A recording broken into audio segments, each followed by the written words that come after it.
sou Cristiano, da UFESA, eu sou tutor do PET Pesca, né, o Programa de Educação Tutorial da UFESA, e a gente está promovendo esse ciclo de palestras, que a gente faz ao longo do ano, 2 a 3 ciclos de palestras, com assuntos que a gente julga relevantes dentro da situação atual do país. Então, vocês viram nas palestras anteriores, né, nessa nossa temática da desertificação, nas palestras anteriores vocês ouviram o professor Aldrin falar, né, o professor Luiz César falar, os dois falaram de questões mais técnicas envolvendo a desertificação, né, e agora quem vai falar é o empresário Dr. Enox de Paiva Maia. Então, Enox é bem conhecido na nossa região, né, ele é dono da fazenda Aquário, ele cultiva camarões, ele é engenheiro de pesca formado na Universidade Federal Rural de Pernambuco e tem mestrado em Ciências Marinhas pela Universidade Federal do Ceará. Então, professor, eu estou acostumado a falar professor, mas Enox, doutor Enox, seja muito bem-vindo ao nosso ciclo de palestras. Você me ouve? Está funcionando aí? Acho que está congelada a sua tela. Tá perfeito, Cristiano. Boa noite a todos. Obrigado pela oportunidade de conversar com vocês. É sempre uma satisfação que se renova. Então, estou à disposição, tá? E esse tema é um tema bastante interessante, né? Que é oportunidades de negócio nas áreas desertificadas, né? Que é realmente uma coisa que chama bastante atenção, né? Porque nós temos principalmente aqui na região que a gente chama de planície litorânea, né? Aqui nas imediações nas adjacências do rio Apodi Mossoró, a gente tem o que se convenciona como os desertos salinos, né? São áreas que sofrem a intensa ação dos ventos, né? E que provocam muita erosão e a formação de partículas de pequena dimensão na poeira, né, que, na realidade, é muito semelhante ao que ocorre na maioria dos desertos do mundo inteiro, né?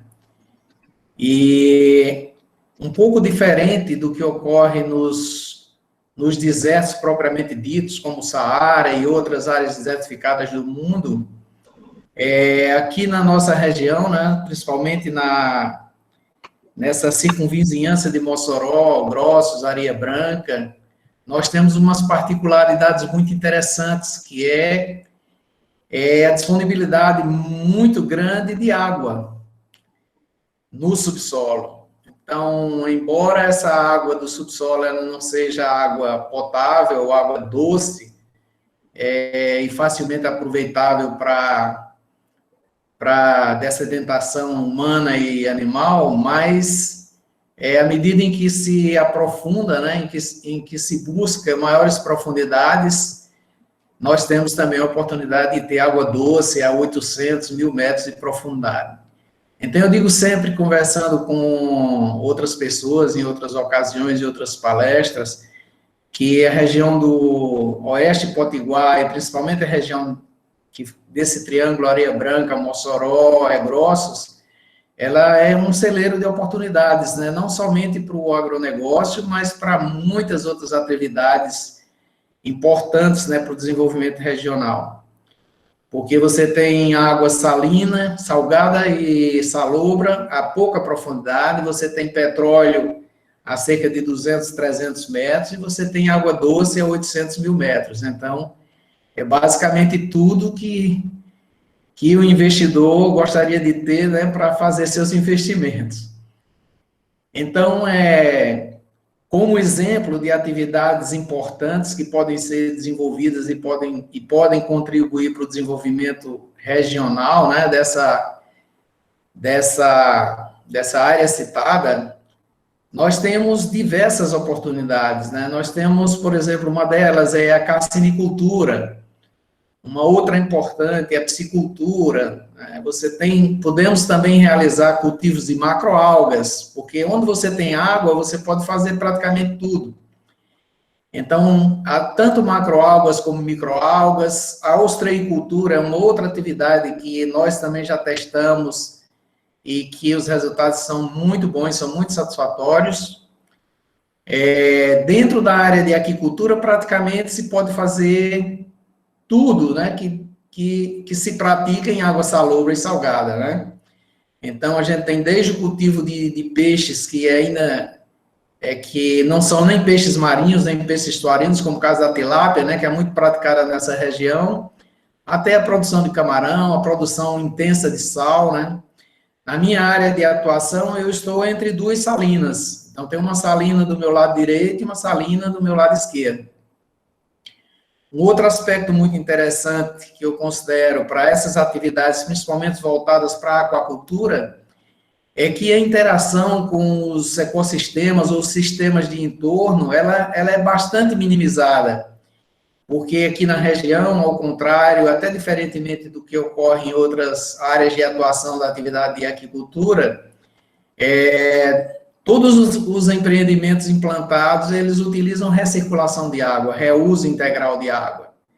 Então, a interação com os outros sistemas de entorno é muito pequena. Daí, a possibilidade da existência de 2 ou 3 salinas circundando uma fazenda de cassinicultura ou uma fazenda de aquicultura como de tilápia. Por que isso? Porque enquanto as salinas utilizam para a sua captação os recursos, né, que fluem no rio Mossoró, né, pelo fenômeno das marés de Cisígia e tal, as atividades de aquicultura utilizam água do subsolo. Então, essas águas de subsolo, por terem salinidades bem mais baixas, elas são bem mais adequadas a esse processo de recirculação e reuso integral, possibilitando resultados muito, muito bons, né, e muito melhores, muitas vezes, que em outras regiões do país. Então, essa é uma particularidade interessante da aquicultura nessa região. É que os projetos, eles são muito mais sustentáveis, né, interagem muito pouco com os ecossistemas de entorno do que nos outros lugares. Então, hoje já existe a tendência, né, de consumo em larga escala também, não só de macroalgas e de microalgas, como também da vegetação que é característica dessa nossa região aqui, que são aquelas plantas que não são aquáticas e nem são totalmente terrestres e que são amigas do sal, né? Como, por exemplo, aquelas Iresine portulacoides, ou então Setuvium portulacoide, né? Que a gente conhece como aquele bredo de praia e aquela outra de um maior porte, que são culturas, né? Que estão sendo desenvolvidas no mundo inteiro e com muitas perspectivas de incremento de consumo, principalmente nas conservas, né, na alimentação humana, nas conservas. Então, são oportunidades de negócio também que podem ser aplicadas a essa nossa região. Fora tudo isso, né, a gente falando assim em escala macro, a gente também tem que levar em consideração as atividades tradicionais que são implementadas nessa região, como, por exemplo, a ovinocultura, a caprinocultura, né, são atividades que também se coadunam ou se encaixam dentro desse cenário, né, de utilização dessas áreas desertificadas ou semi-desertificadas. Porque, principalmente, os caprinos, né, eles são muito fáceis de serem alimentados, né, porque eles consomem, em sua maioria, restos vegetais, folhas secas, galhos, né? Então, são animais bastante rústicos que têm uma oportunidade muito boa de desenvolvimento e de crescimento aqui. Então, na minha área de atuação, são muitos os micro e pequenos produtores de ovinos e caprinos, né? E aí, esses rebanhos, normalmente, eles se agrupam, esses pequenos rebanhos, eles se agrupam de formas que, ao final da tarde, a gente presencia, muitas vezes, milhares de animais, né, caprinos e ovinos, né, que pertencem a 15, 20 pequenos produtores rurais, que são nossos vizinhos. Então, são atividades interessantes que também fazem parte desse cenário todo e despertam interesse, né? Da mesma forma que é feito em pequena escala, pode ser feito em média e em grande escala. Ou seja, nós temos aqui na região muitas oportunidades, né, de desenvolvimento, de crescimento, né?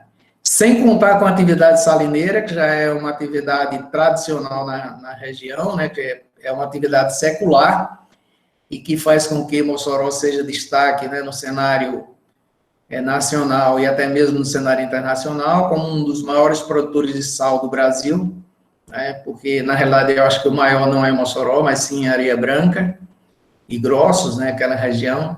Mas como Mossoró tem as indústrias de processamento, que estão localizadas no município de Mossoró, então os louros dessa atividade de produção de sal, né, normalmente eles são atribuídos a Mossoró. Mas, enfim, são atividades que, em função dessa particularidade de extrema importância que eu acho, que é a questão da presença marcante de água no subsolo, né, em pequenas, médias e grandes profundidades, são atividades que podem existir de forma presencial, agregada umas às outras, e até mesmo em sistema de integração. Nós temos hoje aqui no município de Mossoró uma salina, que no meio da salina tem uma fazenda de produção de camarão e peixe. Então, isso é algo interessante, né, que muitas vezes a gente pensa que não é possível. Mas exatamente por isso, porque no meio das salinas você tem a oportunidade de captar água do subsolo, e a salinidade dessa água é uma salinidade que permite essa exploração. Então, nós temos aqui a formação chamada Formação Jandaíra, né, que é um aquífero de grandes proporções, né, que tem duas formas principais de reabastecimento. Uma é a própria cunha salina, né, permitida durante as pré-mares, né, e a outra é a atividade da pluviometria, né. Então, o que acontece nessas águas captadas do lençol subterrâneo, a 60, 70 metros de profundidade, não mais que isso, é variável de 15 a 70 metros, é que quando ocorrem os períodos prolongados de seca, como nós tivemos nos últimos 8 anos, né, praticamente 6 anos de estiagem, né, quase total, a salinidade desses reservatórios, desses poços, ela se incrementa um pouco. E à medida em que as estações mais chuvosas elas vão se sucedendo, a salinidade desses ambientes ela vai diminuindo. Isso é bastante interessante, né, porque você comprova facilmente essa questão do reabastecimento, principalmente pela cunha salina, porque em muitas áreas, durante os períodos de marés de cisígia equinociais, né, aqueles períodos em que você tem os equinócios, né, e o solstício, você tem alguns poços que eles chegam a jorrar durante as pré-mares de cisígia. Então, isso é uma prova cabal de que a influência da cunha salina é marcante, né, no reabastecimento desse lençol. E um outro dado muito importante, interessante, é que, apesar dessas águas estarem sendo utilizadas aí há mais de 20 anos, né, a exemplo da nossa fazenda, que foi implantada aqui em 1999, então, desde o ano 2000, já são 21 anos, ela está em atuação, não se tem rebaixamento do lençol. Então, o nível dinâmico dos poços, eles são os mesmos de 20 anos atrás. Simplesmente você sente essas alterações em termos de salinidade nos anos mais chuvosos, nos anos menos chuvosos a salinidade aumenta um pouco, mas a disponibilidade de água, desse recurso extremamente importante para essas atividades, principalmente de aquicultura, ele continua praticamente inabalável, né? Então, isso é um dado bastante interessante também. Ou seja, isso significa dizer que existe uma capacidade de exploração, ainda que não foi dimensionada, mas que com certeza pode abrigar muito mais do que o que se tem implantado até o presente momento, né? O presente momento aqui na região de Mossoró, principalmente, são cerca de 22 produtores de camarão e peixe e mais de 1.000 hectares em operação. São 1.227 hectares em operação, produzindo esses alimentos aqui, né? Então, além das áreas que a gente chama de desertos salinos, a atividade de aquicultura também está se expandindo para outras áreas, para os tabuleiros litorâneos, né? Inclusive nessas áreas, em função da distância, né, entre a água da Cunha Salina que vem através do rio Mossoró, a maior distância desse manancial faz com que a salinidade seja ainda mais baixa, né? E isso tem possibilitado, inclusive, o cultivo de espécies que são típicas de água doce, como, por exemplo, pangáceos, né, que é o panga, né, que o Rio Grande do Norte está na vanguarda da produção, digamos. Eu creio que foi o primeiro estado do Brasil que foi licenciado, né, para produzir pangáceos, né?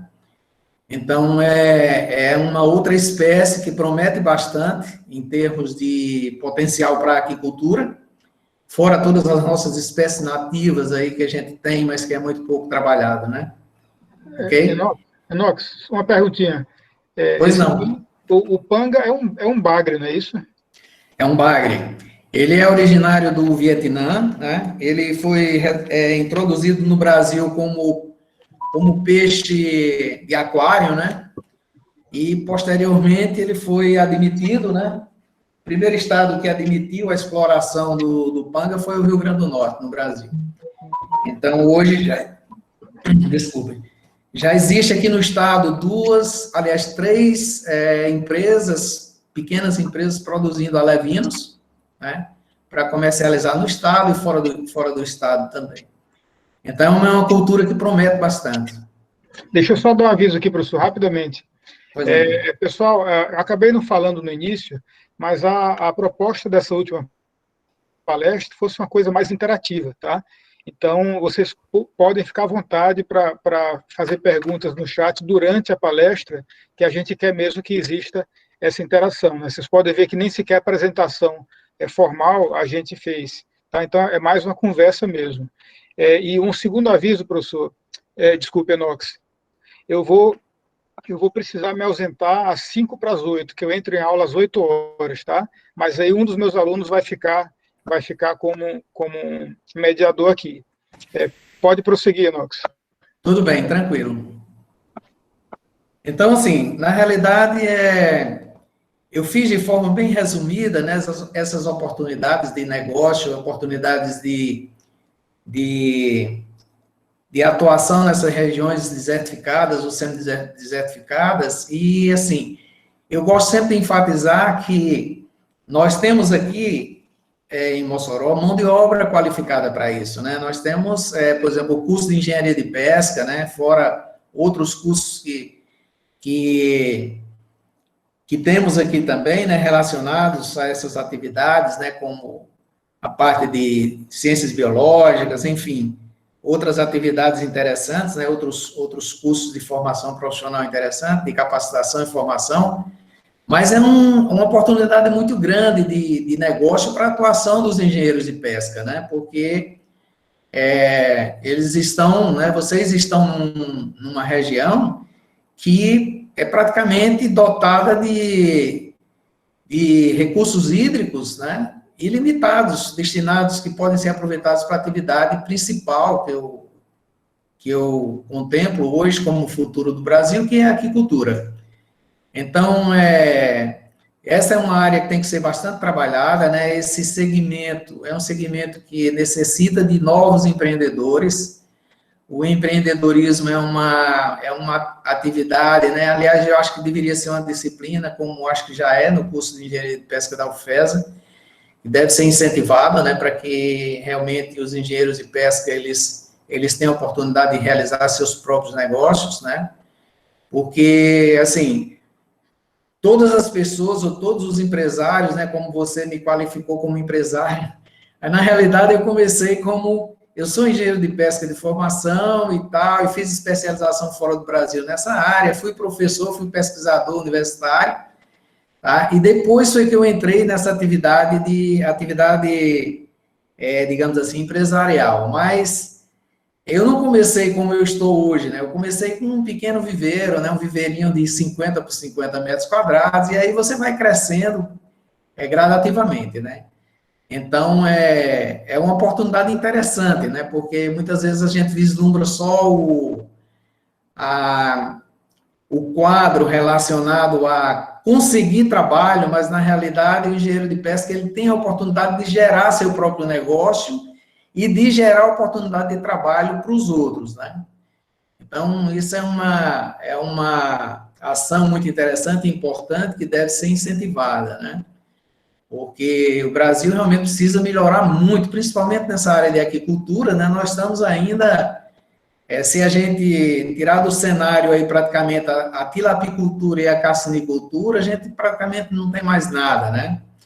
Então, nós temos espécies de peixes estuarinos e marinhos, como, por exemplo, os mugilídeos, que são as tainhas, centropomídeos, né, que são enrobados ou camurins, os gerrídeos, que são as carapebas, carapicus e tal, que são espécies altamente adaptadas e com uma ampla possibilidade de produção nesses ambientes também, nesses ambientes salinizados ou desertificados, né? São peixes que cuja tecnologia de produção e de reprodução pode ser facilmente estendida ou extensa às comunidades de entorno, às comunidades costeiras, né, que hoje demandam isso, né, já começam a demandar isso, porque as oportunidades de, digamos assim, de subsistência deles está ficando cada vez mais difícil, né. Os recursos pesqueiros, principalmente relacionados à pesca artesanal, eles estão ficando altamente limitados. Então, é muito complicado, né, sobreviver dessa atividade pesqueira da pesca artesanal. Então, é muito mais fácil, né, se houvesse essa disponibilidade, né, de tecnologia para se fazer cultivos estuarinos em tanques redes, em pequenos viveiros, né, em ambientes cercados apenas com telas, em tanques né, de pequena dimensão, né, isso seria muito interessante, muito importante. Mas falta principalmente o quê? Falta a matéria-prima. Então, como é proibido se fazer captura, né, de alevinos e juvenis de qualquer espécie em ambiente natural para se fazer cultivos, existe a necessidade premente de se fazer esses alevinos, de fazer essas sementes, né, para que realmente essas comunidades tenham a oportunidade de exercitar essa prática que é tão importante, não só para a subsistência, mas também para o desenvolvimento, né, setorial como um todo.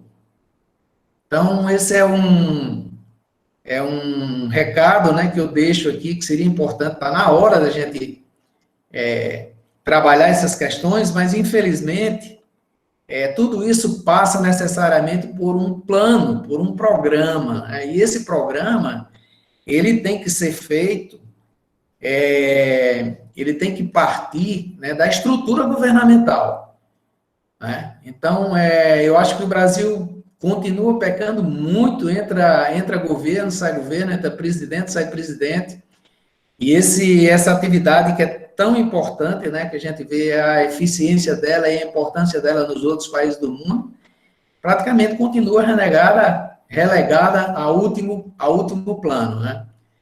Então, um país que desenvolveu, por exemplo, a tecnologia de reprodução de mugilídeos nos anos 70, certo? Ainda não tem nenhum laboratório de produção de alevinos, tá? Então, falta um plano de negócio, falta um programa de desenvolvimento setorial para que isso aconteça, né? E isso tem que partir realmente de uma demanda nossa, evidentemente, mas tem que ter o apoio centralizado, governamental, né? Porque sem o apoio governamental, as dificuldades são imensas, né? E vem a questão relacionada a licenciamento, vem a questão relacionadas a zoneamento. Então, tudo fica muito difícil se realmente não for um plano de gestão integrado, né? Uma parceria ou uma iniciativa original dos governos, né? Então, falta a gente demandar isso também, né? Nós fizemos aí, acho que em 1996, um plano que chamava-se Aquicultura para o ano 2000. Isso foi um plano de governo naquela época, mas que hoje a gente abre o book e as demandas que existiam em 1994 são as mesmas demandas que existem hoje. São raríssimas as exceções. Ou seja, não precisaria fazer muita coisa, bastaria se utilizar o plano que foi feito há 30 e tantos anos atrás, né? Veja como o Brasil está engatinhando aí nessa área, né? Então, é basicamente isso, né, que eu tenho para dizer para vocês, e estou aberto aí para o diálogo e para que a gente possa interagir e trocar informações e conhecimentos relacionados a isso. Eu enfoco principalmente nessa área da aquicultura e da cassinicultura, porque eu sou entusiasta dela, mas realmente essas áreas desertificadas, elas são um celeiro de oportunidade para o desenvolvimento de muitas atividades. Sem contar, basicamente, com o que a gente tem de muito bom também, que é a possibilidade da geração de infraestrutura, né? Como, por exemplo, energia elétrica, à base de energia fotovoltaica, energia elétrica, à base de energia eólica. Também, né? Além do sol o tempo inteiro, a gente, além de praticamente 12 horas de sol, a gente tem praticamente aí 20 horas de vento, né? Então, são ventos com intensidade bastante elevada, razão pela qual as áreas, né, começaram a ser desertificadas, que poderiam ser transformados em energia, né? Quer dizer, tudo isso é oportunidade de negócio e desenvolvimento regional, né? Infelizmente, os políticos não olham muito para isso, né? Eles não veem muito essas perspectivas, mas, na realidade, a gente tem que demandar, tem que cobrar mais, porque muitas vezes eles nem... alguns deles, né, nem sabem que existe, né? É isso. Obrigado aí pela oportunidade e estou à disposição de vocês aí para as interações. Beleza, Inox. Obrigado pelas ideias. Você lembrou uma coisa que nossa família, minha família em Natal passou. O meu pai é engenheiro, tá, civil, aí se juntou com um amigo dele há, sei lá, 35, 40 anos atrás, por aí. E propuseram para um senador da época, há uns 30 anos atrás, fizeram um projeto para a criação de artêmia salina nessas regiões salinizadas da gente do interior aqui. Fizeram um projeto direitinho organizado, a preço de hoje era coisa aí de pouquinha coisa, R$200 mil, uma besteira. Para preço de quem mexe com política, é uma besteira isso aí. Aí o cara pegou, não vou dizer o nome quem era, mas o cara pegou o projeto, deu aquela mexida assim, nem leu. Perguntou qual era o valor, né? Aí eles disseram R$200 mil. Aí ele disse, olha, meu filho, me traga uma coisa mais substancial. Devolveu o projeto e sabe, não estava nem aí para a coisa. Era um projeto que ia gerar, sei lá, 30, 40 empregos diretos ali, e para ser como é que é a perspectiva do político da época, né? Espero que um dia essas perspectivas mudem aqui. É verdade. É uma outra atividade, né, Cristiano, muito interessante também, né, que aqui o ambiente é apropriado, né? Você já tem naturalmente, né, artêmia salina nas áreas das salinas, que também funcionam como suporte às atividades de subsistência, né? Tem pessoas processando, né, artêmia salina, e tem muita gente capturando, né? Mas que pode ser cultivado tranquilamente, né, sem nenhum fator impeditivo, né? Está num ambiente exatamente mais adequado possível para se estabelecer. Enox, temos uma pergunta aqui, ó. Na sua fazenda, você sofre com dificuldades de padronizar a salinidade da água, já que você está no meio de duas salinas? Então, essa sua água pode chegar a ser hipersalina? Que técnica você usa para acertar a salinidade dos seus cultivos? Como eu falei no início, né, à medida em que a gente se afasta do rio Mossoró, que é a área mais salinizada, né, muitas vezes a salinidade do rio chega a ser 5 vezes a salinidade do mar, né? Então, os poços, eles têm salinidade decrescente em função do afastamento do rio. Então, como a fazenda, ela nasceu a partir do rio, começou praticamente na margem do rio, a 500 metros de distância do rio, os poços, os primeiros poços que foram escavados, eles foram escavados nas áreas mais salinas, né? Então, a gente tem hoje 3 ou 4 padrões de salinidades diferentes dentro da fazenda. Então, essa é a razão pela qual a gente usa, são sistemas com partições. Então, cada partição, ela tem um sistema de berçário, tem um sistema de viveiros intermediários e um sistema de viveiro de engorda com uma determinada faixa de salinidade. Então, na parte mais alta da fazenda, a salinidade está em torno aí de 20 a 25 partes por mil. E na seção mais próxima do rio, a salinidade nas épocas de maior escassez de chuva chega a 60 partes por mil. Tá? Então, realmente, você tem partições dentro da fazenda. Mas, assim, você viabiliza tudo, porque com o sistema de recirculação de água, você tem condições de reutilizar, né, essa água de mais baixa salinidade e vai passando para as áreas que, teoricamente, teriam salinidades mais altas. Então, você faz uma redução, uma diluição dessa salinidade dos poços, que a água é captada a 50, 55 partes por mil, já com essa água de salinidade mais baixa. Então, hoje, se eu fosse construir a fazenda novamente, com a experiência que já tenho, eu faria o contrário, eu partiria da parte mais alta para a parte mais baixa. Mas, naquela época, não era assim, né? Então, a experiência na região era muito pequena. Né? Inclusive, assim, é muito interessante isso, né, dessas atividades aqui, porque nós fomos os primeiros empreendedores aqui da área. Então, já haviam visitado essas áreas que estão sendo utilizadas hoje para a cassinicultura, já haviam sido visitadas por gente do Brasil inteiro e de fora do Brasil, muita gente dos Estados Unidos, né, querendo adquirir essas áreas. Mas, quando eles chegavam, que faziam um plano de monitoramento, monitorando as águas do rio Mossoró, todos eles desistiam, né? Existiam porque eles não sabiam que existia esse lençol subterrâneo, né, que poderia viabilizar o negócio. Então, assim, quando nós chegamos aqui, nós soubemos disso por acaso. Eu também não sabia. Eu vim também fazer o monitoramento do rio Mossoró. E a decepção também foi grande, né, porque quando você monitora a água do rio Mossoró, no período de seca, a salinidade é inviável para qualquer coisa, né, só dá certo talvez para fazer artêmia. E aí a gente descobriu isso através de um professor, de um ex-professor da universidade aí, que ele era especialista nessa área da tinha feito doutorado, acho que na França, se eu não me engano, na hidrogeologia, sobre a hidrogeologia da bacia hidrográfica do rio Mossoró.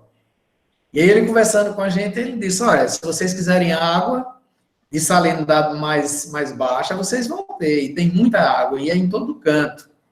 Mas como assim, professor? Tem realmente aqui a 60 metros de profundidade, nós temos poços aqui com vazão de 200 metros cúbicos por hora. E foi assim que a gente começou, né? Fez um contrato de risco com ele fez a escavação e qual não foi a surpresa?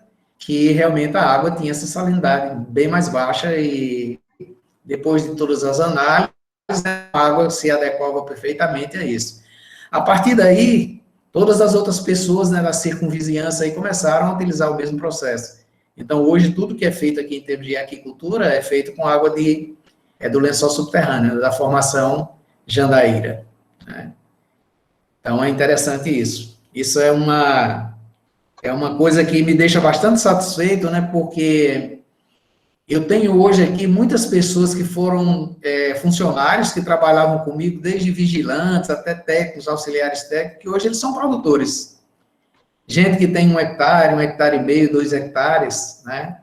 Então, hoje, como eles tinham as pequenas glebas nas imediações, eles começaram a utilizar essas pequenas áreas. Então, isso é muito importante, né? Porque é uma oportunidade de extensão dos conhecimentos, né, e da tecnologia que veio para a região, as comunidades, né, que interage na região, né? Então, isso é importante, né? Não só você fazer, mas também você estender esses conhecimentos às pessoas da própria comunidade. É É um um caso sentido clássico, interessante. é um caso clássico que mostra que conhecimento é dinheiro, né, Inox? É verdade. E é uma pena. Bom, eu acho que isso tende, é uma coisa que está tendendo a mudar. A gente está exatamente no momento de mudança, onde as universidades estão procurando tornar mais públicos as pesquisas que são feitas nela, né?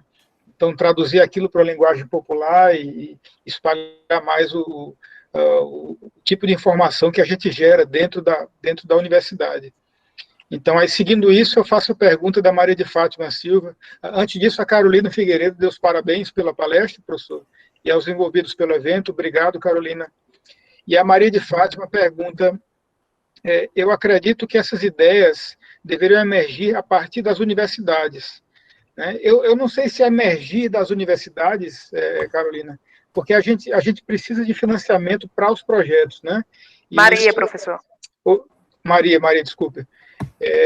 A gente precisa de fazer projetos, precisa de dinheiro para tocar esses projetos, e muitas vezes um projeto é a continuação do outro. Então, quando falta dinheiro na base, a gente fica com toda a cadeia de produção de pesquisa parada, que é o que está acontecendo agora. Mas, continuando a pergunta dela, você acha que deve depender do investimento público ou que as universidades têm que ir atrás e mostrar os conhecimentos que ela tem? Essa é tipo, quem veio primeiro, o ovo ou a galinha? Seria mais ou menos dentro disso. Na verdade, assim, a gente sabe que em todos os países do mundo, né, onde hoje as atividades produtivas elas são desenvolvidas, elas necessariamente nascem e começam a se desenvolver com esforço governamental, né? E depois aí o setor produtivo, o setor empresarial anda com suas próprias pernas.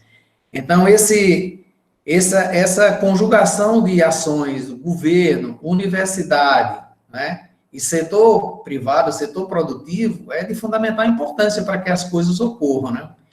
Porque o setor produtivo tem interesse em ter os conhecimentos. A universidade pode ter o conhecimento, pode repassar a tecnologia e pode gerar ciência para isso, né? E o governo tem que fazer com que isso aconteça. Porque, assim, não adianta, se não houver essa interação, a gente não vai a lugar nenhum, né? Porque não adianta a universidade pedir recursos para uma pesquisa, né, que possa ser aplicada a um determinado segmento, se não existir nos planos governamentais as ações direcionadas para esse segmento, né? E essas ações, elas compreendem coisas que são fundamentais, né? Ações que são fundamentais, como, por exemplo, o zoneamento, né? Uma coisa muito interessante. Onde eu posso fazer, né? Como eu devo fazer? Quanto tempo eu levo para começar meu negócio, né? Quem vai me dar o suporte ambiental? Quem vai me dar o suporte econômico, né? Financeiro, digamos assim? Quem vai me dar o suporte científico, tecnológico? Então, tudo isso tem que estar concatenado, né? Então, nós tivemos aqui no Rio Grande do Norte um exemplo clássico, que foi a cassinicultura, né? Porque a cassinicultura nasceu aqui no Rio Grande do Norte. O Rio Grande do Norte não só fez com que a cassinicultura nascesse, mas também ensinou o Brasil inteiro a fazer camarão, né? Iniciativa de um único governante lá, que passou 4 anos no poder, e veja o que foi que ele fez com o Brasil todo, né? Então, foi na época Cortez Pereira que fez esse negócio, né? Começou com isso aí, né? Cortez Pereira, eu nem lembro de que partido era, mas ele era um visionário, né? Então, era um cara que realmente botou isso para funcionar, né? E cerca de 20, 30 anos depois que Cortez Pereira saiu, a coisa andou, né? Então, isso é plano de gestão, né? Isso é um plano de atuação importante, né? Na época, com certeza, ele era classificado como um louco, né? Como é que você vai criar camarão? Ninguém nem sabe o que é camarão. Como é que você vai criar, né? Então, são essas ideias assim, que são importantes. Isso faz parte de uma perspectiva, Enox e Maria de Fátima, que tem atualmente, que infelizmente, coloca as universidades como meio que vilã da história. Então, se dá muito dinheiro para a universidade e ela não dá um retorno para a sociedade, e que a tecnologia ela é gerada pelo mercado. Não é. tá? A tecnologia no mundo inteiro, ela é gerada pelo setor público. Então, você pegar lá a SpaceX, que está lançando foguete lá para Marte, a Apple, que acho que é a maior companhia do mundo atualmente, né? A Microsoft, que é outra gigante, todas elas se construíram através do investimento governamental nas universidades, que gerou a tecnologia que depois elas transformaram em atividade de mercado. Tá? Todas elas, a tecnologia base nasce da aplicação do setor governamental e depois ela explode lá como mercado. Mas ela nasce nas universidades através das pesquisas que a gente faz lá de portinha fechada. Agora sim, a gente falha na colocação dessa informação para a massa em geral. Então a gente tem que dar esse meia-culpa, mas é uma coisa que está mudando, principalmente nesse período de pandemia, a coisa está mudando mais. É verdade, eu concordo plenamente. Não tem país do mundo que não tenha um bom desenvolvimento científico e tecnológico, né, universitário, que esteja num nível de atuação tão bom, né? Então, a gente vê os exemplos aí, né, de países do primeiro mundo, onde as universidades, elas realmente são a origem de tudo, né? Então, é isso aí. A ciência, né, faz com que a tecnologia exista e se tem oportunidade de multiplicação e de atuação e de diversificação e de extensão, né? Isso é importante. Uhum. Pessoal, perguntas, vocês podem ficar, podem interagir, podem abrir o microfone, podem fazer perguntas. O doutor Enox, ele conhece muito de mercado na nossa área, mercado, agricultura. Cristiano, eu tenho uma pergunta. Oi, Larissa.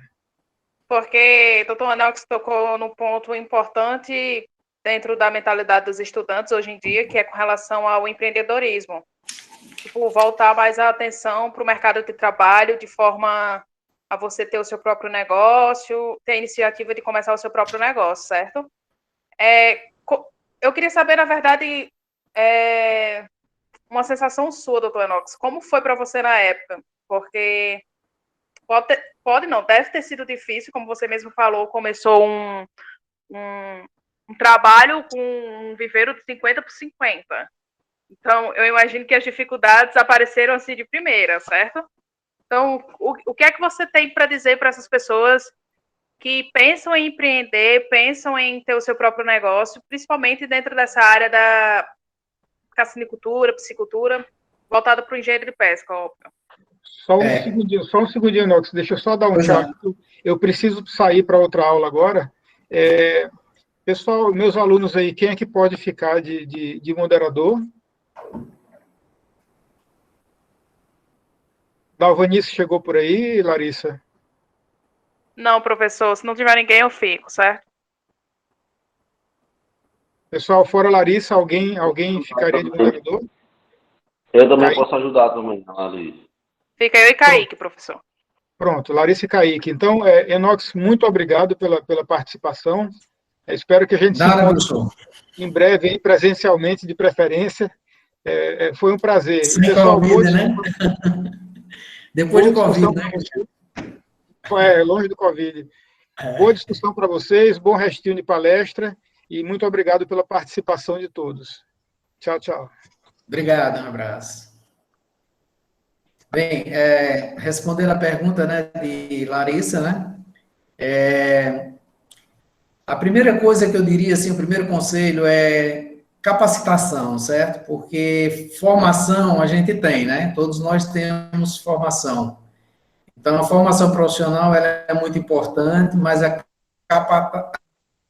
capacitação ela é mais importante, talvez, até do que a formação, né? Então, a capacitação ela é o resultado, né, das ações próprias de cada um, né? Então, para realmente ser empreendedor, se você tiver bastante dinheiro, você não precisa ter muito conhecimento, mas se você não tiver dinheiro nenhum, como foi o meu caso inicial, você tinha que suplantar essas dificuldades financeiras com conhecimento, né?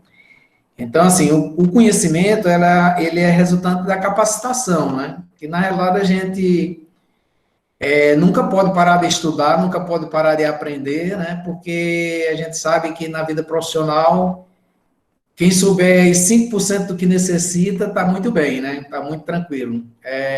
Eu, pelo menos, vejo assim, sabe? Cada dia eu vejo que eu preciso saber mais, que eu sei muito pouco, quase nada ainda da atividade, porque a gente apanha todos os dias, certo? E a regra número 1 que eu acho é a capacitação, né? Eu levei vantagem nessa área, né? Porque eu saí da universidade, era pesquisador e tal, e depois fui fazer especialização fora do Brasil, né? Trabalhando realmente na atividade de cassinicultura, então eu vim com uma bagagem que me permitiu, dentro de pouco tempo, começar a me estabelecer, né? Me faltava o financeiro, né? Mas aí o financeiro, ele vai surgindo à medida que você vai produzindo. Então, o tanquezinho de 50 por 50, ele produz X, que desse X, você tem 50% de resultado de lucro, e esses outros 50% você aplica novamente, e mais 50 por 50. Então, é essa perseverança, né, que faz com que você realmente progrida, né? É como qualquer outra coisa, né? A atividade de conhecimento também é assim, né? A gente vai gradativamente, né, aumentando o nível de conhecimento em qualquer disciplina ou qualquer processo, né, de aprendizagem que você vai implementar. Então, o segredo do negócio é a perseverança e a capacitação profissional. Tem que perseverar, certo? A gente não pode desistir no primeiro tombo, né? Eu, por exemplo, eu digo para vocês que eu já falei umas 3 vezes, certo? Então, e são, assim, falências que você diz assim, nunca mais eu vou me reerguer, né? Mas, assim, essa capacidade de resiliência é que é importante também, né? E a atividade de aquicultura, ela tem isso. Ela, por exemplo, à medida em que você investe nessa atividade, você vê o seguinte, você pode até parar seu negócio, né? Você deixar de produzir por um tempo, você deixar de comercializar, mas o seu parque produtivo ele não acaba. É diferente de uma fábrica, é diferente de uma outra coisa, que muitas vezes é um período de 1 mês, 2 meses parado, inviabiliza depois o negócio. Outra grande vantagem dessa atividade de aquicultura é que, principalmente na cassinicultura, você pode ganhar dinheiro produzindo 300 quilos de camarão por hectare ou 30 toneladas por hectare.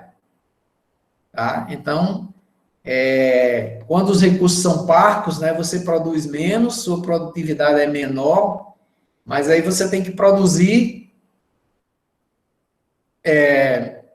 resultantes em valor agregado. O que isso significa? Ora, se eu não tenho dinheiro para comprar ração, para fazer isso, para fazer aquilo, né, para contratar gente, então o que eu vou fazer?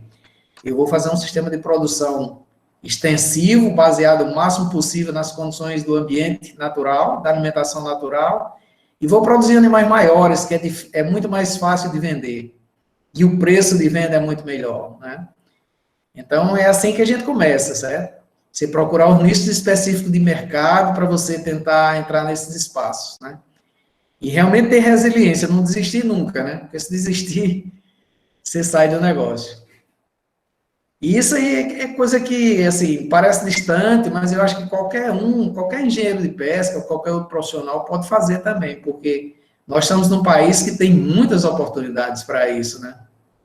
Você tem a área da comercialização, que eu acho que é muito importante também, é onde se ganha muito dinheiro nessa área, nesse segmento da comercialização. O pessoal ganha bastante dinheiro, né? E você arrisca pouco e ganha muito, né? Mas, assim, para fazer aquicultura, você tem que ter capacitação, né? Então, eu acho que você tem que ser meio polivalente, né? Tem que entender desde de manejo alimentar, né, manejo ambiental, até questão relacionada às enfermidades, a fazer monitoramento, a fazer análises presuntivas, a fazer diagnóstico da presença de micro-organismos, né? Enfim, é uma gama de conhecimentos que se tornam necessários, mas que para a gente é coisa que faz parte, né? As disciplinas nossas todas ensinam isso aí, né? A gente é que não se aprofunda muito, tá? Mas é isso aí. Não sei se respondi sua pergunta, mas... Respondeu sim. Respondeu bem respondido, até porque acho que a característica principal para o desenvolvimento, qualquer coisa que você vá ser bom na sua vida, é a questão da capacitação, né? Então, Exatamente. Emerson perguntou aqui no chat se o senhor acha que a questão ambiental é um empecilho para a cassinicultura. E se sim, o que é que pode ser feito para priorizar e incentivar a utilização dessas áreas desertificadas tidas como improdutivas? A questão ambiental, ela é ainda muito patente, né? E ela, assim, é como se ela tivesse uma atuação desmembrada dos outros segmentos, né? Então, o ambiental é meio sagrado para a gente, né? Mas as atividades, elas devem ser implantadas com a responsabilidade ambiental, certo? Então, se você faz um estudo, né, se o órgão ambiental ele diz que aquela área sua você pode produzir, se você faz um estudo de viabilidade ambiental, se for uma área pequena, ou um estudo de impacto ambiental de uma área grande, que envolva até uma bacia hidrográfica, e esse estudo ambiental ele vai passar por um conselho estadual de meio ambiente, né, vai passar pelo crivo de pelo menos 35 pessoas que pensam uns diferentes dos outros. E se isso é aprovado, né, se você tem, no final, o somatório dos impactos, né, dos impactos em geral, ele é um somatório positivo, então isso significa que a atividade pode ser desenvolvida, né, pode ser praticada. Então, eu não vejo assim o ambiental como um empecilho, eu vejo o ambiental mais como uma dificuldade em termos temporais, porque isso dificulta muito a ação empresarial, a questão da demora para que você tenha a resposta, né, do órgão ambiental dizendo assim, não, agora você pode fazer, faça, né? Ou então dizer não faça, né? Não, aqui você está trabalhando numa área que é ambientalmente sensível, por isso, isso e isso, então não pode fazer, mas aí você tem que saber onde é que pode fazer e fazer os estudos adequados para isso. Se realmente houver uma engrenagem, né, proativa para esse sistema, né, envolvendo Estado, universidade, né, e o setor produtivo, a primeira coisa que tem que ser feito num programa de desenvolvimento seria o zoneamento ecológico e econômico, né? Por exemplo, por que a China é o país mais desenvolvido na área de aquicultura? É porque o governo chinês, ele zoneou tudo. Então, ele fez um zoneamento ecológico e econômico e se qualquer empresário que chega lá para investir em alguma coisa, ele vai dizer assim, olha, você quer investir em quê? Em piscicultura? Então, pronto, as áreas de piscicultura que você pode trabalhar são essas. Já está lá, mapeado para você ir para lá. Se você quer investir em indústria têxtil, também já está lá mapeado, né? Aqui no Brasil, você não sabe onde pode investir, onde não pode, né? Muitas vezes você investe com a perspectiva de que está fazendo o correto, na área correta, e você tem uma resposta ambiental totalmente diversa do que você estava pensando.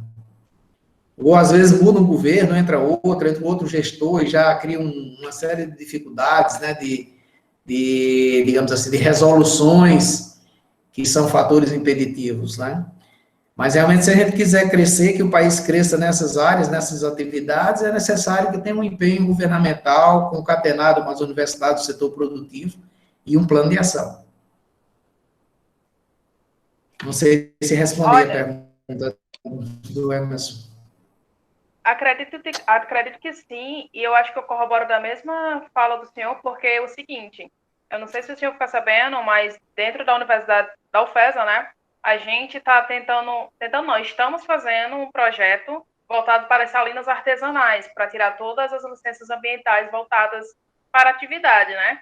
E no caso, o IDEMA, junto com outros órgãos ambientais que licenciam essas áreas, estão, tipo, como é que eu posso falar isso? Viabilizando da melhor forma possível, tirando algumas licenças que são pagas e fazendo com que a licença que seja paga seja de forma coletiva. E então, nesse caso, existe uma ajuda do governo, vamos dizer assim, para poder regularizar essas salinas artesanais.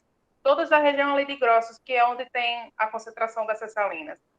Então, acho que é super válido o entendimento de que a questão ambiental em si não se torna um empecilho, e sim uma dificuldade para o produtor em agilizar processos, na verdade, em agilizar processos. Acho que deu para entender o que eu quis dizer, né? Sim, perfeito.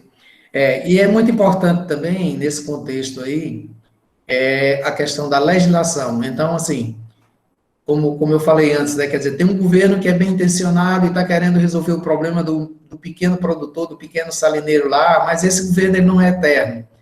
Então, você tem que fazer com que se tenha uma legislação para que essas ações do governo atual, elas não sejam mais questionadas doravante, entendeu? Porque entra outro, aí muda tudo. Aí aquele que estava regular passa a ser irregular.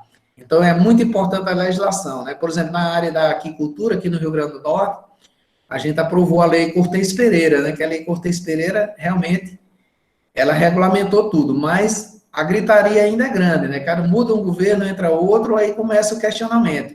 O Ministério Público entra questionando a lei Cortez Pereira, a validade, aí perde, aí entra novamente e fica nessa briga. Mas se você não tiver uma legislação, a ação do governo é muito importante no período do governo, mas se mudar de pensamento, sem a legislação, a gente fica a ver navios. Então, é muito comum aqui no Brasil você ter áreas licenciadas, por exemplo, a produção de peixe ou de camarão, e daqui a pouco vem uma ação em sentido contrário, dizendo, não, agora você não está mais licenciado, você está irregular. Ou então, simplesmente não renova a sua licença, né? A licença ambiental, que é uma coisa, é uma condição sine qua non, né, para o desenvolvimento, principalmente para você conseguir recursos financeiros e tal. Então, se você está sem licença operacional, você está praticamente totalmente irregular. Então, ninguém me empresta dinheiro, você não tem como vender sua produção, a não ser que você faça de forma totalmente irregular, né, clandestina. E isso muda com o tempo, né? Se não tiver legislação forte para isso, é importante você pensar nisso aí. Se vocês estão fazendo esse trabalho, vejam se conseguem fazer um aditivo, né, para tentar aprovar na Assembleia Legislativa. Eu não sei como é que se trata dessa forma posterior, mas considerando que as leis estão valendo desde muito tempo, desde a resolução tal, que eu não vou lembrar qual, e estão sendo válidas, eu acredito que não sei se o coordenador geral do projeto vai ter esse time de pensar algo do tipo, mas seria válido falar para ele. Tem outra pergunta aqui no chat do Emerson novamente, só que alguém levantou a mão, acho que foi Giovanni. E eu acho que quando alguém levanta a mão, quer falar pelo microfone. Fica à vontade, Giovanni. Ok, Larissa, obrigado. Enox, parabéns pela exposição. Essa questão das licenças, né, que você falou sobre as áreas de camarão, né, eu lembro de ter trabalhado um período em prefeitura, em órgão ambiental, né, de prefeitura, que a gente concedia, né, documentação para uso e ocupação do solo, que já isso foi o quê? Final dos anos 2000, isso essa dificuldade ela já existia, né? Até mesmo para os técnicos, né? Saber qual legislação seguir, né? Se seguia o Código Florestal, se seguia alguma resolução do CONAMA, se seguia alguma resolução do CONEMA, que é o Conselho Estadual, né? Se seguia... Enfim, mas era um grande problema, né? Aí chegava o dono de viveiro, né, de camarão, aqui no Rio Jundiaí, e era um problema, porque ele chegava com a documentação, né, para tirar a certidão, né, de uso e ocupação do solo, para levar para o IDEMA, né, porque o município não licenciava, e, enfim, chegava o momento da gente ter que enviar para o setor jurídico da prefeitura, né? O setor jurídico da prefeitura, por sua vez, não conseguia ter uma resposta, né? Quer dizer, essa falta, né, de um zoneamento efetivo, né, ecológico-econômico, né, do território brasileiro, é um problema histórico, né? Nós não temos uma tradição de ordenamento territorial, né? Principalmente em numa macro escala, né? Como é o território nacional. No Estado, isso, né? Menos ainda. E fica realmente a mercê assim, de você ver projetos, né, pontilhados ao longo de governos, né, projetos de governo, não projetos de Estado, né, que de certa forma perpassa aí por períodos, né, diversos e seja uma atividade extremamente sustentável do ponto de vista econômico, né, no tempo para o Estado. E aí fica muito esses ciclos, né, de você chegar um governante, né, que venha com ou um governante ou que, enfim, outras questões de fundo mais ligada à integração ou ao maior período assim, de vantagem na relação do governo com o setor produtivo, ou que também o país esteja num contexto econômico positivo, né, para propor, né, algum tipo de ideia para essas atividades, né, que muitas vezes elas são atividades que depende, o empresário tem a visão, né, de que isso pode ser uma possibilidade, mas aí acaba esbarrando nessas questões, né, dos ciclos, né, de governo e das interrupções, né, que ocorrem ao final de cada governo. Também tem isso, né? Então, é nesse sentido que, assim, só para contribuir, você falou muito da questão das licenças ambientais, eu me lembrei dessa passagem, né, do período que eu atuei profissionalmente e em órgão público, e nós, os técnicos, tínhamos essas dificuldades, né, da gente conceder um documento, né, e aí depois vinha o Ministério Público, né, pelo menos no período que eu trabalhei, não teve, assim, grandes contestações, até porque a gente chegou justamente no momento em que havia uma proibição já, né, para a construção de novos, principalmente para a construção de novos viveiros, e já estava num processo de não renovar as licenças dos viveiros que já existiam, né? Então é nesse sentido que eu queria só complementar e mesmo também saber, né, como é que hoje, especificamente hoje, né, busca-se, principalmente no órgão estadual, né, o tempo inteiro agilizar as licenças ambientais, ver como é que isso acontece, né, sempre tem essa queixa, né, de que são os processos demorados, né, que envolvem um tempo grande de análise, né, é nesse sentido. É verdade. Obrigado. É verdade.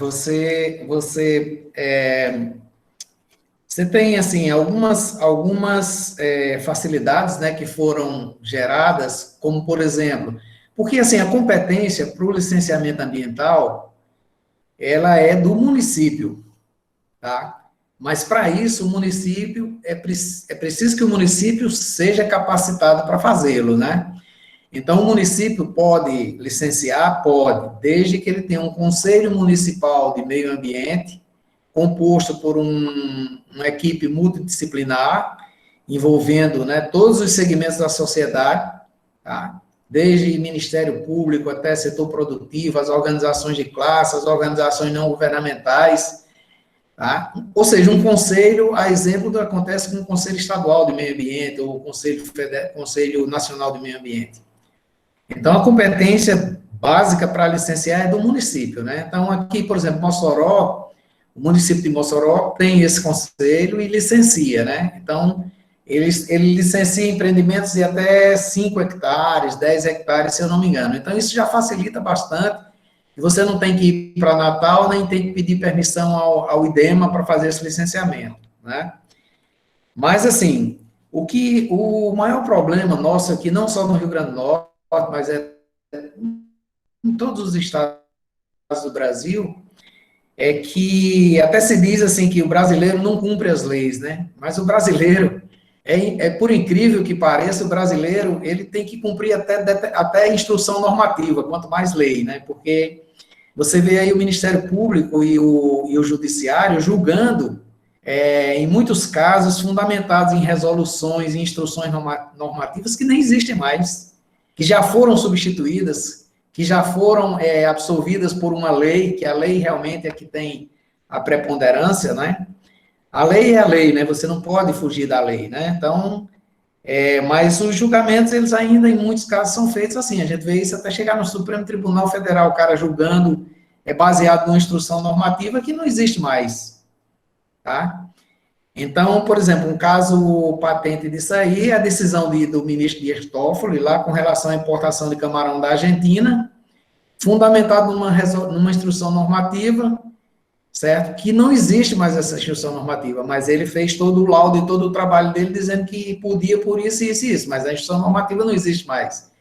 E também a instrução normativa não tem força de lei. A lei é muito maior do que a instrução normativa, a lei é muito maior do que a resolução do conselho, né? Então, é o caso, por exemplo, da questão relacionada ao licenciamento ambiental, caso particular das salinas, né?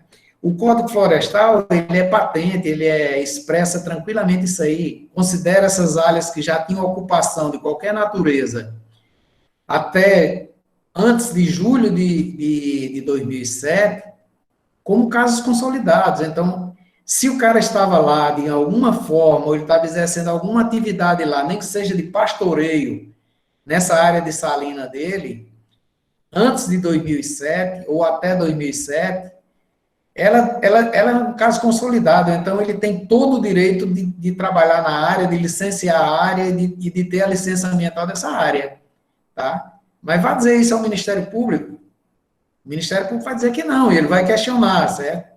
E aí vai ter algum juiz que, sem olhar direito a legislação, sem perceber, vai lá e dá ganho de causa. E aí você fica, normalmente, na estaca zero, né? Por isso que eu falo, a importância da lei, a lei estadual, certo? Pega a lei estadual, faz um aditivo a ela, fundamentado no Código Florestal Brasileiro, tá? Está lá o artigo 61A e B, se não me engano, que tratam dessas áreas as áreas antropizadas, né, que já tinham de alguma natureza e ocupação antes de 2007, antes de julho de 2007, são casos consolidados, você não pode mais mexer nela, não pode mais dizer que não deve ser licenciado nem nada, essa atividade já estava patente lá. Então, mas esse é objeto de questionamento, né? O Ministério Público Federal foi até o Supremo Tribunal Federal questionando realmente o Código Florestal, né? Porque eles não entendem dessa forma. Então, aqui no Rio Grande do Norte, as questões são... o tempo inteiro você tem questões relacionadas a isso, né? Um caso particular é o caso da Lagoa de Guaraíras, que eles consideram, o Ministério Público considera como área de preservação permanente, tá? Mas as atividades já existiam lá antes de ter a lagoa. A lagoa, ela existiu depois foi que aconteceu a lagoa, né? Que a lagoa veio a se consolidar. Mas... Ministério Público e Judiciário questiona e você vai gastar dinheiro com isso, entendeu? Então, esse é o problema, né? Por isso que eu falei no início, né, que tem que ser um plano com abrangência, né, macro, abrangência nacional e aceitando as peculiaridades estaduais para desenvolver a atividade, porque a partir desse plano, desse planejamento, desse direcionamento do negócio, aí você não tem mais o que questionar. Já está lá no plano nacional, né? Então, é isso, né? A gente fica nessa insegurança jurídica o tempo inteiro. Tem produtores de camarão, por exemplo, que a fazenda deles existia como fazenda de produção de peixes artesanal há um século. E tem problema de licenciamento ambiental. Ou seja, as áreas já existiam para a produção de peixe há um século, e era do bisavô, do tataravô do empresário atual, e ainda é objeto de questionamento, né? Então, os casos consolidados, para todos os efeitos, o Ministério Público, Estadual e Federal, eles não levam em consideração a isso. É como se ele dissesse assim, a lei existe, mas a minha lei é outra, entendeu? Então... é tudo isso aí que a gente tem que enfrentar, né, nesse país chamado Brasil, né? Então, é difícil realmente de empreender e talvez seja por isso que tem tão pouco empreendedorismo, né? Porque o grau de dificuldade é muito elevado. Deu para compreender, né, o diálogo, Giovanni? Sim, sim. Obrigado, Larissa. Nada. Então, caso ninguém tenha mais pergunta, eu vou finalizar com a pergunta de Emerson. Enquanto isso, fica em aberto. Se alguém quiser fazer mais uma pergunta, quiser chamar a atenção para falar pelo microfone, fiquem à vontade. Mas ele pergunta aqui se existe alguma ação do governo, seja estadual ou federal, que esteja voltado para esta área de produção. Acredito que a cassinicultura em si. Na verdade, não existe nenhum plano, né, de desenvolvimento ou de ampliação. Então, não existe absolutamente nada, existe apenas o interesse do setor produtivo, né? Então, cada vez mais aparecendo pessoas, né, interessadas em fazer cassinicultura e aquicultura, né, porque, assim, aliás, isso é uma outra coisa que eu gostaria de enfatizar para vocês, é que nós estamos às vésperas, digamos assim, eu não posso predizer em quanto tempo isso vai começar a acontecer, mas nós estamos às vésperas aí de a gente ter um novo boom da atividade de aquicultura no Brasil, porque o Brasil já está renegociando, voltando a fundamentar as suas práticas produtivas no mercado internacional também.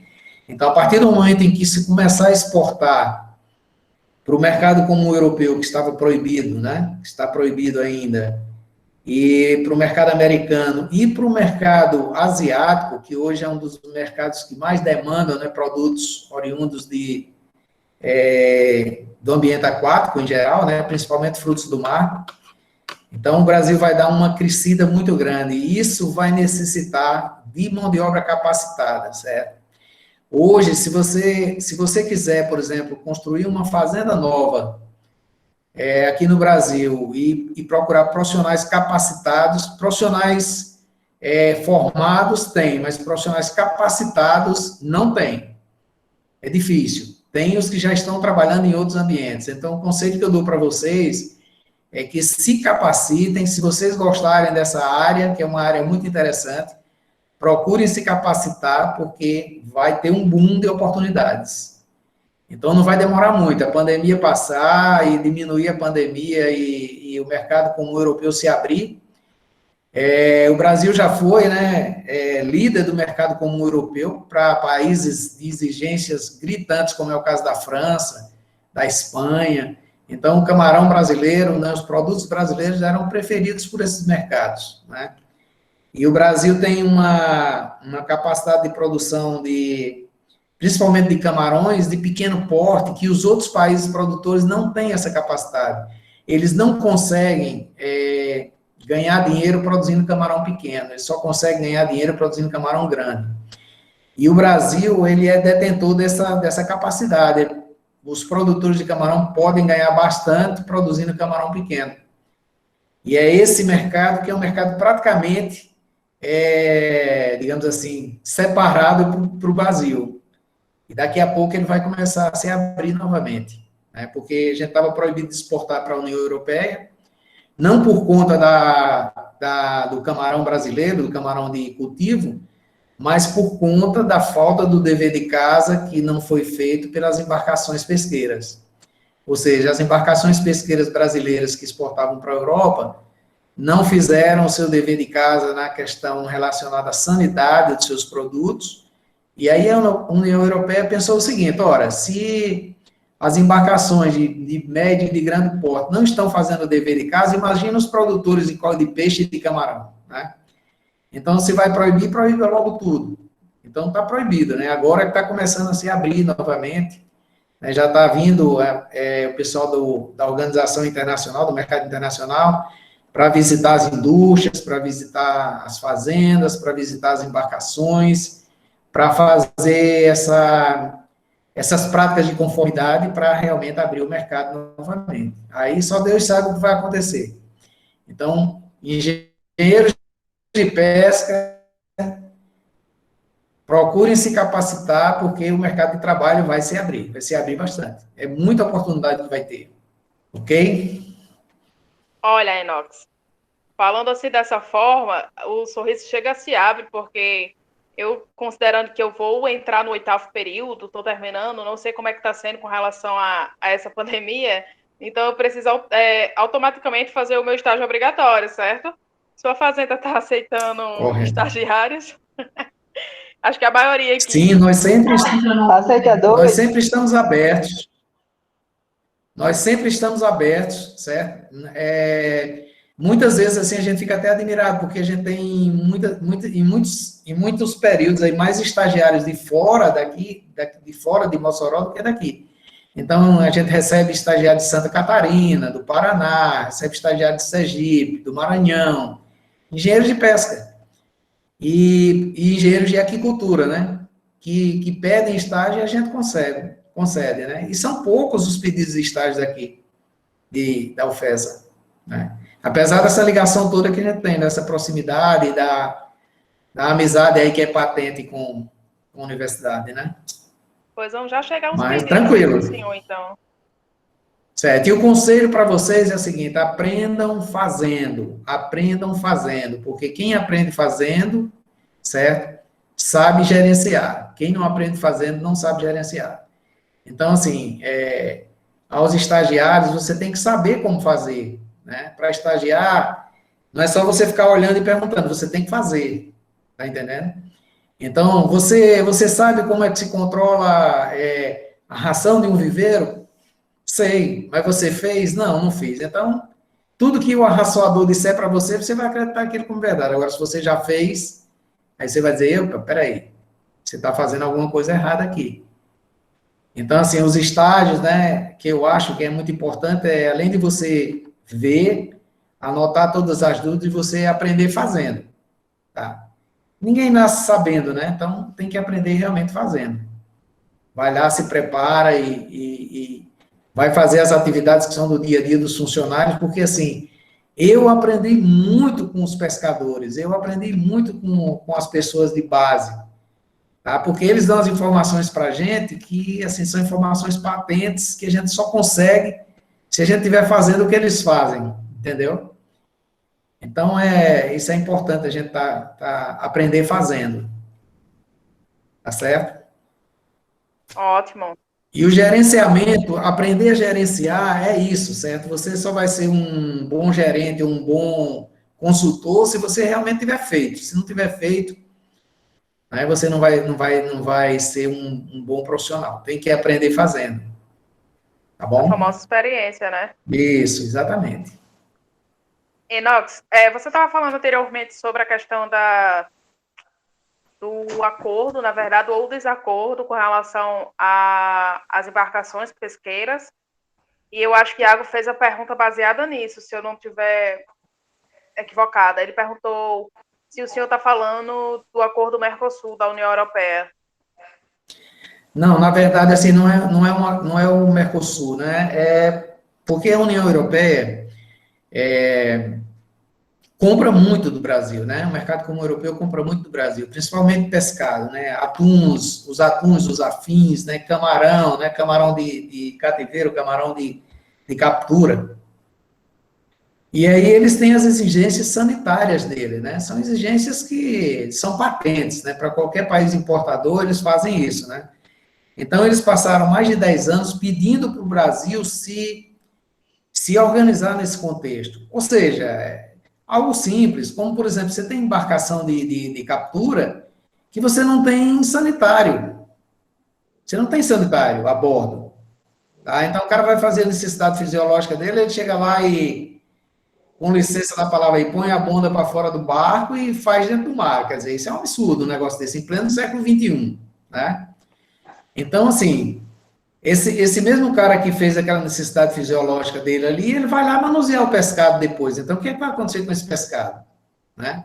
Então, a União Europeia, quando veio fiscalizar, que ele começou a ver isso aí, eles começaram a pedir para o Brasil fazer o dever de casa. Né? É questão desse treinamento, principalmente de natureza sanitária, que não tinha muito cuidado com isso. A questão dos congelamentos a bordo, a questão da relação tempo-temperatura, principalmente com relação à captura da lagosta, né, que o cara vai para o mar para capturar a lagosta e leva gelo, que não é suficiente, aí a lagosta chega já em processo de autólise, né, em processo de decomposição, mas que mesmo assim eles conseguiam processar e mandar, né, passar numa indústria de processamento, achando que a indústria de processamento ia melhorar o estado sanitário, a capacidade sanitária do animal, mas na realidade o beneficiamento, no máximo, ele vai manter, né? Ele não vai poder melhorar nada, ele só mantém, né? Então, foi isso aí que contribuiu para que o mercado comum europeu fechasse as portas para a gente, né?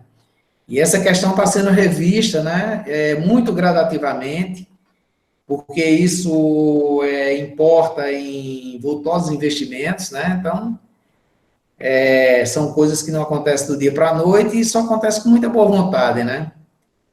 Aí aconteceu também, durante esses 5, 6 anos passados, o mercado brasileiro começou a se expandir bastante, né? O consumo de pescado aumentou bastante, então diminuiu muito o interesse pelas exportações. Mas, na realidade, tudo que a gente se fundamentar em termos de projetos e de análise econômica, você tem que pensar no preço do produto no mercado internacional. Porque o preço no mercado brasileiro, por exemplo, ele é efêmero, né? Você pode estar vendendo camarão um determinado período de R$ 30 o quilo, e como está hoje, você está vendendo de R$ 10, de R$ 12 o quilo, né? Então, a habilidade e a capacidade, né, sanitária e frigorífica para exportar é de suma importância.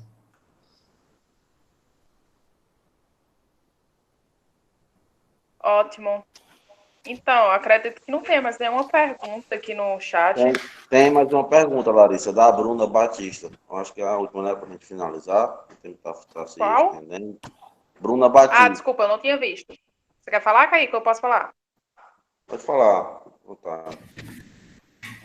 Inox, a Bruna Batista quer saber se o senhor sabe se existe algum projeto para a expansão da cassinicultura, especificamente para a região norte do país. Essa é uma pergunta interessante, né? E a gente volta a falar da questão da legislação ambiental, né? Como a cassinicultura brasileira ela é basicamente fundamentada no Litopneus Vanamei, então a região norte, principalmente o estado do Pará, que eu tenho certeza disso, a legislação estadual não permite que se faça cultivo de Vanamei lá no Pará, né? Então, tem alguns produtores de camarão naquela região lá, no norte do Pará, eu creio, mas trabalhando como se estivesse trabalhando com o farfante pneus brasiliense, que é uma espécie nativa. Então, essa questão da legislação, ela é um impeditivo, né, para a região norte. Da mesma forma, também, como a região amazônica não aceita tilápia, né, cultivo de tilápia. Então, isso são questões que ainda são patentes, né, que precisam ser trabalhadas, né, com seriedade, né, para ver se realmente as coisas podem mudar, né. E o contexto de espécie exótica é muito forte ainda no cenário brasileiro, né. Então, eles acham que, muita gente acha, como o Litopneus vanamei é uma espécie originária da costa do Pacífico, sendo uma espécie exótica, é uma espécie que vai ameaçar a fauna natural brasileira, né. Só que a gente tem aqui no Brasil já diversas espécies de camarões que são exóticos aqui para o Brasil, que não são cultivados aqui, mas que já estão aparecendo nas pescarias comerciais, como é o caso do Pneus monodon, que o Brasil nunca desenvolveu atividade de cultivo de monodon, mas que já aparece nas pescarias comerciais. Então, essa questão da água de lastros, dos navios e essa questão mercadológica, né, faz com que e as correntes marinhas, tá, uma série de coisas, faz com que essas espécies elas se desloquem entre os ambientes e muitas vezes se estabelecem até melhor do que as espécies nativas, né? Então, tem essa dificuldade para o norte. Ok, Bruna, né? Isso. A resposta foi para a Bruna. Acho que finalizaram as perguntas, né? Acho que não tem mais nenhuma pergunta aqui no chat. Isso. Ok, então... algum complemento? Mediante isso, então, eu quero agradecer, em nome do PET, a você, Inox, por ter participado, ter habilitado o nosso evento. E como você disse, eu parafrasei você, na verdade, né? E a experiência é que é importante para a nossa vida, então a gente acabou de escutar a voz da experiência, como todos aqui sabem. Então, quero muito agradecer. Acredito que foi muito proveitoso para todos. E vou dar um espaço para você agradecer também e vou falar um pouco com o pessoal que ainda está por aí a respeito do evento em si, algumas informações. Fique à vontade. Ok, muito obrigado a vocês todos, né? E sucesso para todos, né? Com muita saúde aí, que a gente saia dessa pandemia aí, né? Se Deus quiser, tá bom? Um abraço para vocês todos aí. Estamos à disposição. Obrigado. Obrigada a você. Gente, a Maria perguntou sobre a lista de presença. Todas as palestras, as 3, né? Essa e as 2 anteriores, todas elas foram feitas automaticamente, a lista de presença. Na reunião passada, né? No ciclo passado, eu falei para vocês que seria um certificado só, na verdade, vai ser certificado por palestra. Então, a primeira palestra terá o seu certificado, assim como a segunda e assim como a terceira. Necessariamente, a gente acredita que vai enviar para vocês os certificados com, no mínimo, uma semana após o dia de hoje. Então, até a terça-feira da próxima semana, esperamos estar enviando através do e-mail, certo? Queria deixar aqui para vocês também o nosso meio de contato, que seria através do site do PET. O menino vai colocar aqui no chat para vocês. E também queria pedir para vocês seguirem a gente no Instagram, @petpescofesa, mas o menino também vai colocar aqui no... já colocou.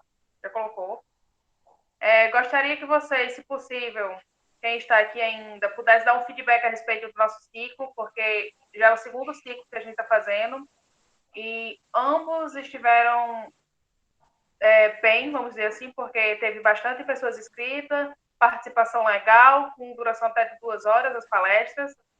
Enfim, queria, na suma de tudo isso, agradecer a todos vocês e esperar vocês no próximo ciclo, que com certeza vai acontecer ainda esse ano, e como a gente tem um contato de vocês através do e-mail, iremos enviar para vocês, caso tenham interesse com relação ao assunto, fiquem à vontade para se inscrever, tá certo? Logo mais, logo menos, não sei quando, talvez no segundo semestre, ocorrerá o próximo ciclo de palestra, o terceiro. Se alguém tiver alguma dúvida, pode falar, se não, muito obrigada.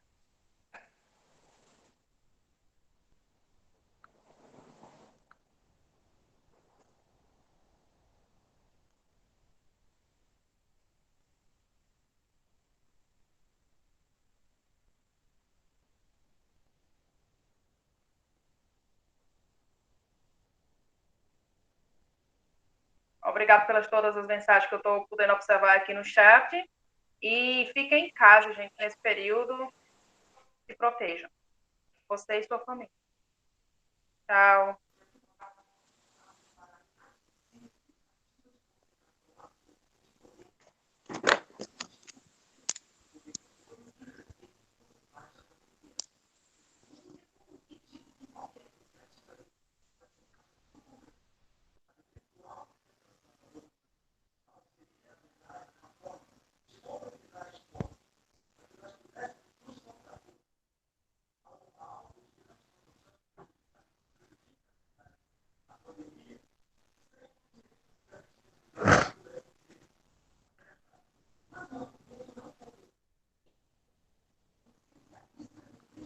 Quer fazer alguma pergunta, Lucas Tales?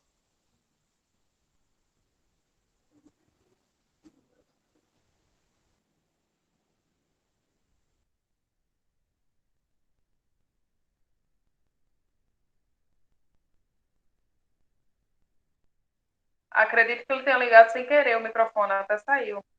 Então, eu vou encerrar aqui a gravação e encerrar o evento.